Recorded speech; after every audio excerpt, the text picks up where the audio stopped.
Saya mau berbicara tentang dasar atau fondasi. Di dalam Mazmur 11 ayat yang ketiga. Apabila dasar-dasar dihancurkan, apakah yang dapat dibuat oleh orang benar itu? Di dalam ayat lain, Paulus berkata bahwa sidang jemaat Tuhan itu adalah tiang penopang dan dasar daripada kebenaran. Jadi saudara, kita melihat betapa pentingnya kehidupan kita, betapa vitalnya peranan gereja Tuhan, peranan anak-anak Tuhan di dalam dunia. Saya yakin bahwa Tuhan masih menyayangi dunia ini karena masih ada dasar kebenaran, masih ada tiang kebenaran. Tapi kalau dasar ini sudah hancur, mau apa lagi? Kalau dasar sudah hancur, anak Tuhan tidak hidup dengan kebenaran, tidak menjadi dasar kebenaran, lalu mau ngomong apa lagi? Maka dunia ini sudah tidak ada lagi yang bisa diharapkan kecuali hanya kebinasaan. Oleh sebab itu saudara-saudara, kita harus mengerti peranan kita dalam dunia ini. Kita ini adalah dasar kebenaran.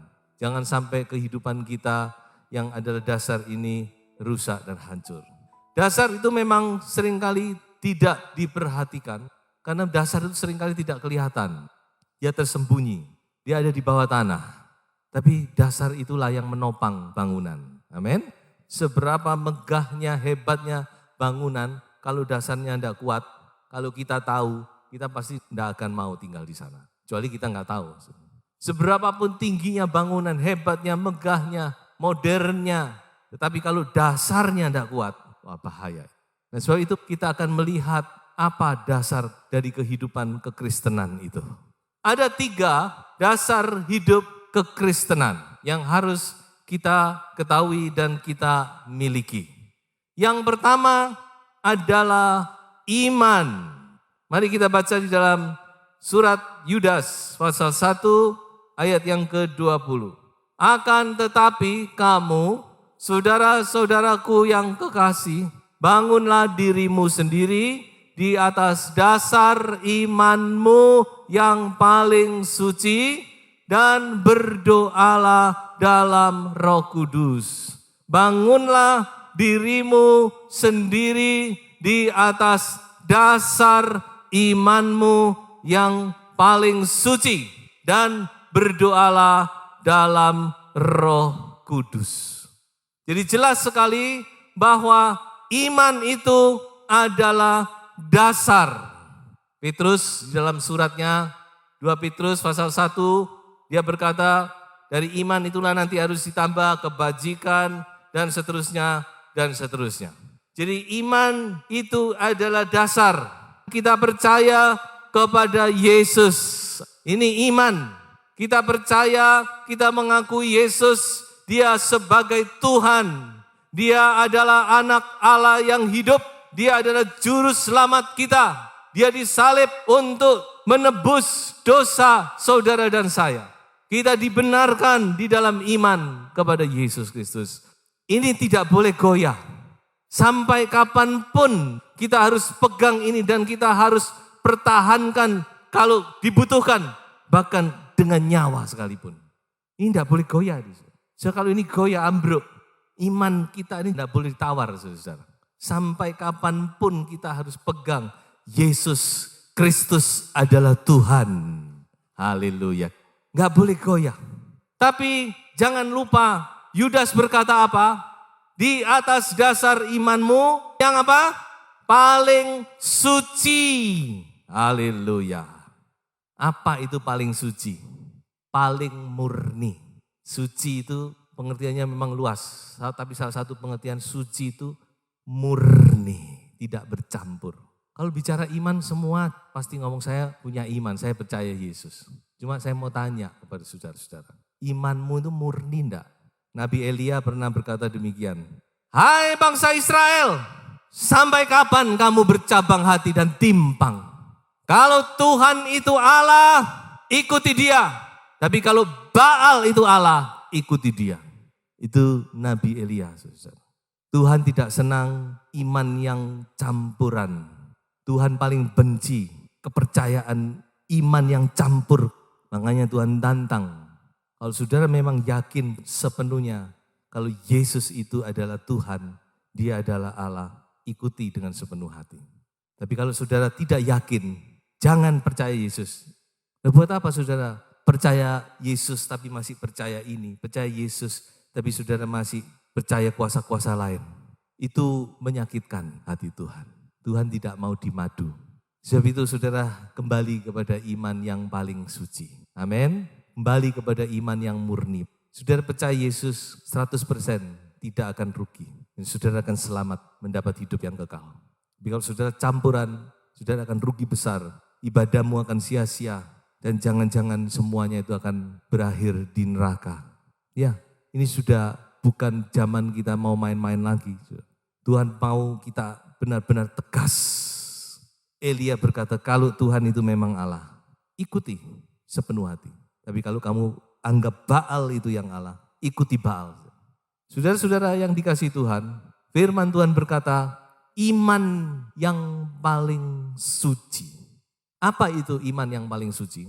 Di dalam 1 Timotius pasal 3 ayat yang ke-9. Ini adalah syarat dari diaken. Melainkan orang yang memelihara rahasia iman dalam hati nurani yang suci. Pengertian lain daripada iman yang paling suci itu bicara tentang hati nurani. Jadi iman itu ada di dalam hati nurani kita dan itu satu rahasia dan hati nurani harus hati nurani yang suci.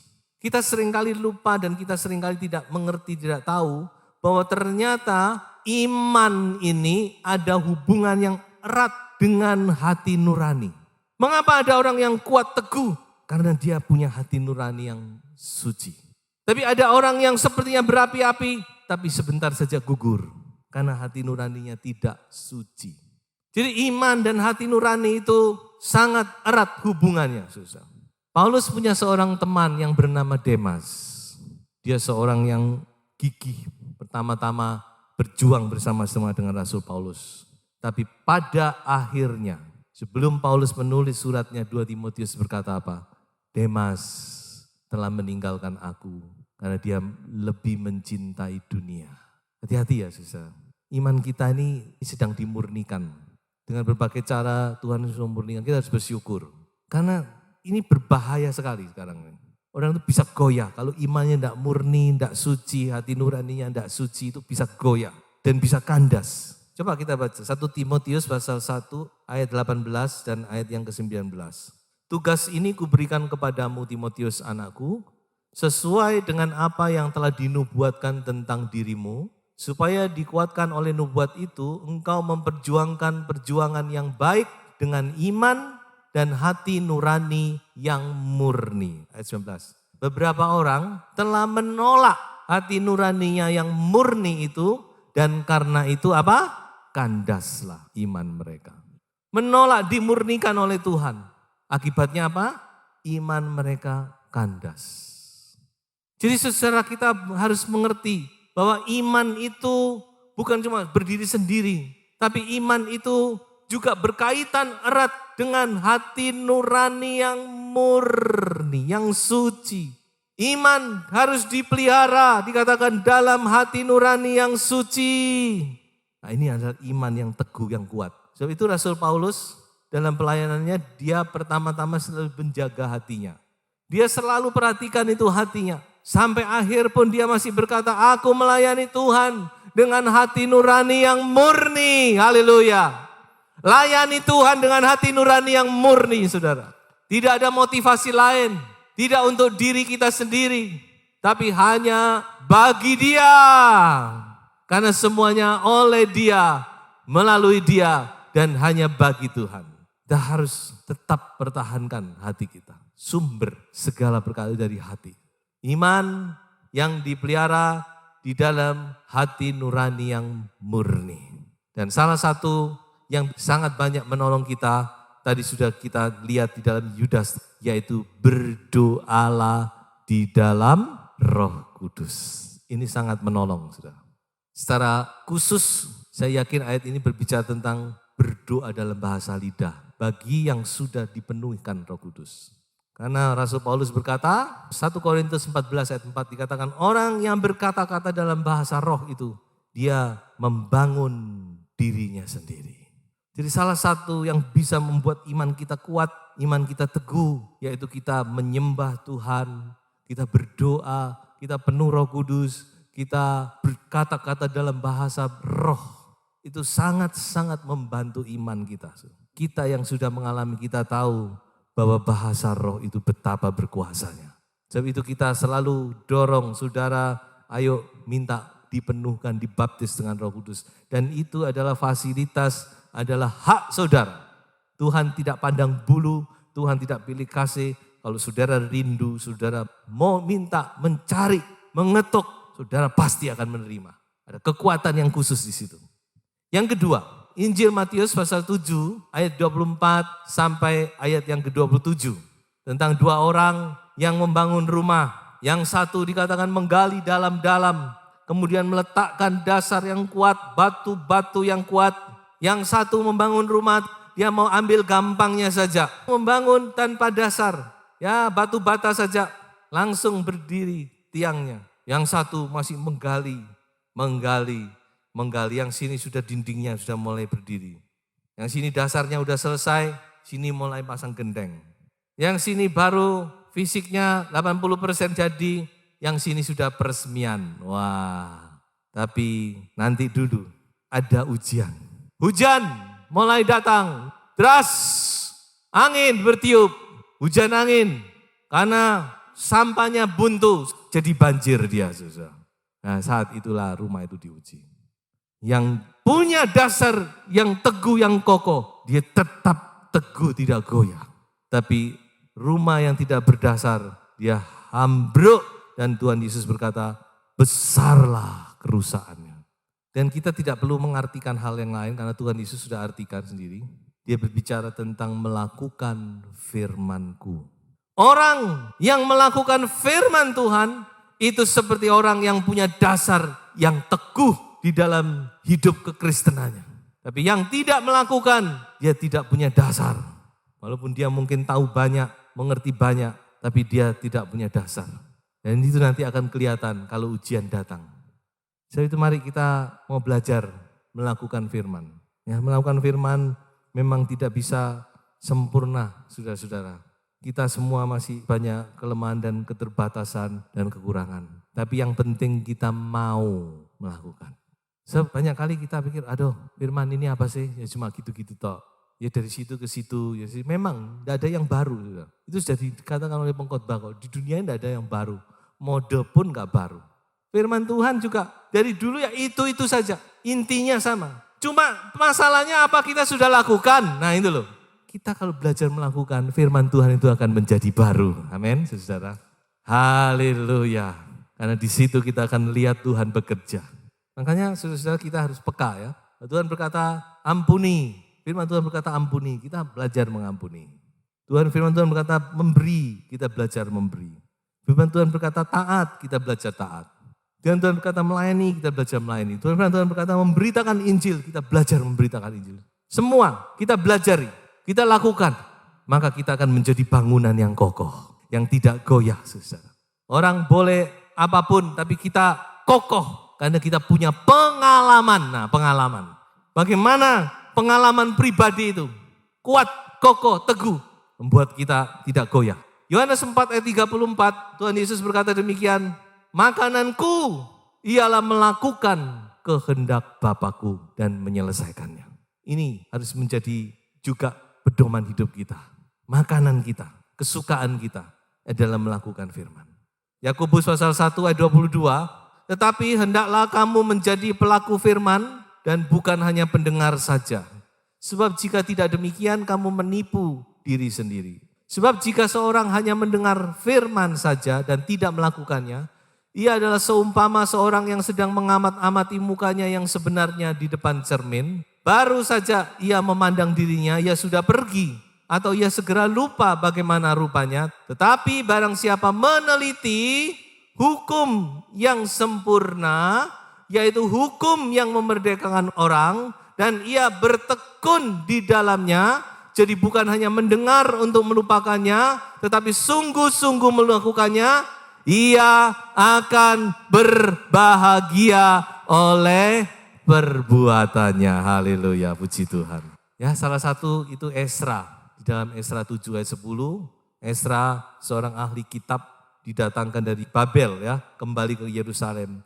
Dikatakan Esra, dia bertekad untuk meneliti, melakukan, dan mengajarkan. Wah, puji Tuhan, ini luar biasa ini. Ini guru, benar-benar guru ini. Mantap ini. Nah, saudara, jadi dasar yang kedua adalah melakukan firman. Ini adalah perbuatan iman.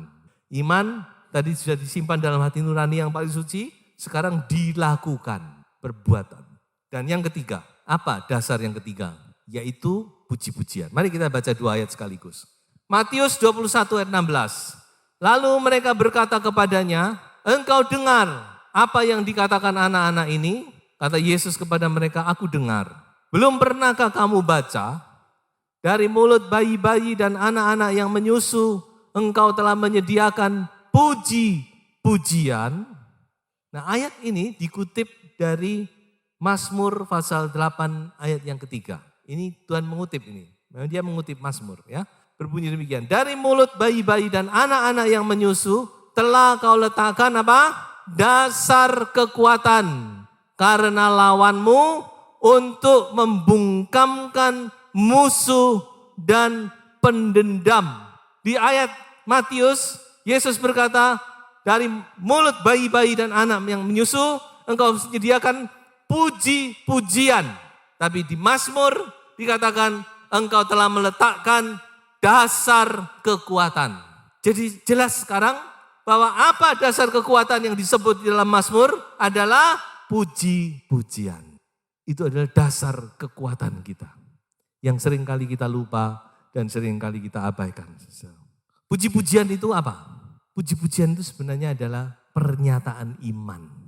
Jadi Tuhan sedang bicara iman yang tadinya ada di dalam hati kita, itu sekarang kita nyatakan lewat puji-pujian. Dan puji-pujian itu tidak harus nyanyian, ya. Memang salah satu puji-pujian itu bicara tentang nyanyian. Jadi puji-pujian itu adalah pernyataan iman sebenarnya. Iman yang ada di dalam hati kita nyatakan lewat mulut lidah kita. Dan oleh itulah kita dibenarkan. Roma 10 ayat 10. Orang percaya dalam hati mengaku dengan mulut dia dibenarkan. Luar biasa ini, rahasia ini, saudara. Iman itu kita harus juga nyatakan lewat puji-pujian. Apakah itu berupa nyanyian, apakah itu mungkin berupa kata-kata, berupa seruan, berupa pengakuan dan sebagainya. Yang penting kita ngomong, iman, firman diucapkan. Karena puji-pujian yang kita nyanyikan itu semua firman. Jadi saudara, ketika kita mengatakan itu, kita sendiri dikuatkan, orang yang mendengar juga dikuatkan. Lalu mengapa kita perlu ngomong, saudara? Supaya iblis dibungkamkan. Jadi kalau kita ngomong, iblis bungkam. Tapi kalau kita tidak ngomong, apalagi kita bersungut-sungut, iblis yang berkoar-koar. Saudara. Nah, ini sudah dinyatakan dalam Ayub, bukan? Kalau sudah baca Ayub, iblis hancurkan hidup Ayub. Hartanya, anaknya, dihancurkan semua. Lalu Ayub berkata apa? Aku datang ke dunia dengan telanjang dan aku akan pulang dengan telanjang. Tuhan yang memberi, Tuhan yang mengambil. Terpujilah nama Tuhan. Dan iblis malu di hadapan Tuhan. Tuhan ngomong. Nah sekarang lu lihat lu, gagal bukan? Makanya dikatakan apa? Pujian itu membungkamkan musuh dan pendendam. Siapa musuh kita kan iblis dan pendendam. Nah ini iblis itu pendendam. Makanya anak Tuhan gak boleh pendendam. Karena kita bukan anak iblis. Tidak boleh menyimpan dendam. Ya, ada mungkin masih menyimpan dendam. Sudah terima banyak anugerah Tuhan. Sudah lepaskan itu. Sakit hati, dendam, amarah. Sudah dilepaskan. Dan sudah tahu bahwa semua itu justru mengadakan kebaikan. Jangan pegel ini, pegel itu. Tidak bisa lupa. Waduh saudara-saudara kalau mengingat gitu. Kita tidak bisa bertumbuh deh. Haleluya. Puji-pujian itu membungkamkan musuh dan pendendam. Kita memuji Tuhan, hati kita terbuka, Roh Kudus turun dan memenuhi hidup kita. dan kita menjadi kuat. Kuasa, ada kuasa dalam puji-pujian. Haleluya. Ketika kita memuji Tuhan dengan segenap hati, kuasa Allah dinyatakan turun ke atas kita. Paulus dan Silas di tengah-tengah kegelapan, dalam keadaan tubuhnya sudah terluka, tidak bisa berbuat apa, tidak punya pembela di negara asing di Filipi, saudara. Tapi malam itu mereka memuji Tuhan. Oh, sebab Tuhan baik, bahwasanya untuk selama-lamanya kasih setianya. Dia memuji Tuhan, tahanan semua mendengar. Mereka tinggikan, mereka angkat hati mereka dengan puji-pujian di hadapan Tuhan. Dan Tuhan bekerja, Roh Kudus bekerja, menghancurkan segala belenggu, gempa bumi yang dahsyat. Dan malam itu saudara-saudara, kepala penjara bertobat. Ada kuasa saudara puji-pujian. Coba saudara kalau sumpek, kalau mungkin saudara pun tidak bisa memuji Tuhan, dengar lagu rohani minimal. Sambil memuji Tuhan. Saya yakin Tuhan akan selesaikan semua masalah. Haleluya. Puji-pujian itu ada kuasa saudara. Yosua pasal 6, bangsa Israel menghancurkan kota Yeriko. Bukan dengan bom, bukan dengan granat, bukan dengan alat-alat yang canggih apapun. Tapi hanya dengan sorak-sorai. Mereka bersorak-sorai, memuji Tuhan, mengangkat hati mereka, meninggikan Tuhan, sangkakala ditiup, semua musik menyanyi, dan hancurlah tembok itu. Haleluya. Tembok-tembok penghalang, perintang, saudara-saudara menghadapi tembok yang kokoh mungkin, yang tidak bisa ditembus oleh manusia. Tapi bagi Tuhan tidak ada yang mustahil, saudara. Haleluya. Tembok apa yang saudara hadapi? Naikkan puji-pujian menyembah Tuhan. Itu adalah kekuatanmu.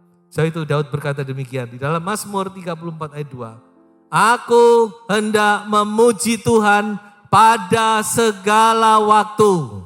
Puji-pujian kepadanya tetap di dalam mulutku. Kalau saudara baca ayat ini sepertinya sederhana ya. Coba saudara baca ayat 1. Waktu Daud di depan Abimelek, dia ketakutan setengah mati. Dia pura-pura gila waktu itu. Dia mengungsi dari Saul. Karena sudah dia tidak ada tempat lagi. Pasti ketangkap. Hanya dia mengungsi ke Filistin. Tapi jangan lupa, Filistin itu sudah memblacklist Daud karena pernah membunuh Goliat, kan? Dan mereka ketika Daud ada di situ, mereka kenal, loh ini kan Daud. Wah, Daud setengah mati ketakutan. Dia pura-pura gila, tapi hatinya setengah mati ketakutan. Dan dia mengarang Mazmur ini. Aku hendak memuji Tuhan pada segala waktu. Puji-pujian kepadanya tetap di dalam mulutku. Saudara, menghadapi segala masalah, tetap memuji Tuhan.